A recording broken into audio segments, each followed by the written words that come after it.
Tesla Cybertruck caused a $2 billion hit to this South Korean company. A Tesla supplier has written down nearly 99% of its supply contract. The contractor was originally meant to supply components for Tesla's 4680 battery. It now comes to a close with just $6,800 in revenue, way less than the $2.9 billion projected in 2023. Tesla expected the Cybertruck to sell like gangbusters. Things didn't work out exactly as planned, and much like CEO Elon Musk warned that the EV could flop, but at least he likes it. And at the end of the day, the only real monetary risk was to Tesla, right? Well, not exactly. What many people forget about is that Tesla may have vertically integrated a lot of its product development, but even the most lean manufacturers still need upstream providers. One South Korean supplier is now feeling the heat after its contract with Tesla was slashed by nearly 99%. Battery material supplier LF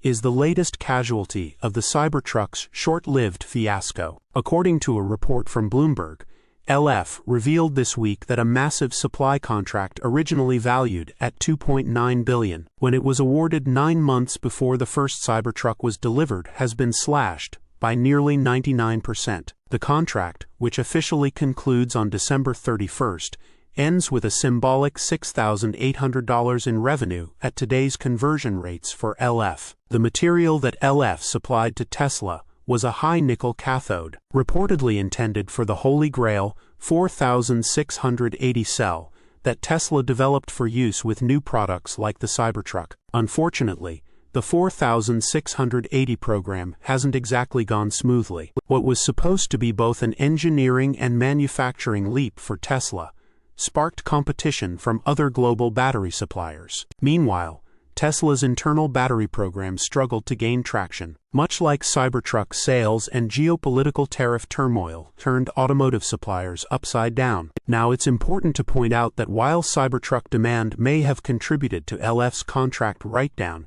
it may not be the only factor. Bloomberg reports that LF acknowledged that global EV supply trade changes in a statement. The supply contract was also affected by broader policy and economic issues, including the elimination of Inflation Reduction Act subsidies, the person added. Tesla representatives didn't immediately respond to an emailed request for comment. LF said in a statement that the revision was inevitable, as schedules were adjusted in line with changes in the global electric vehicle market and battery supply conditions. There have been no changes to shipments or customer supply of the company's flagship high-nickel product, LF said, adding that shipments to major Korean cell manufacturers are proceeding smoothly. The unfortunate losers in this scenario are LF's investors, who were banking on the supplier contract being a huge win for the company. Instead of record returns, the company's stock is now trading down more than 11% this week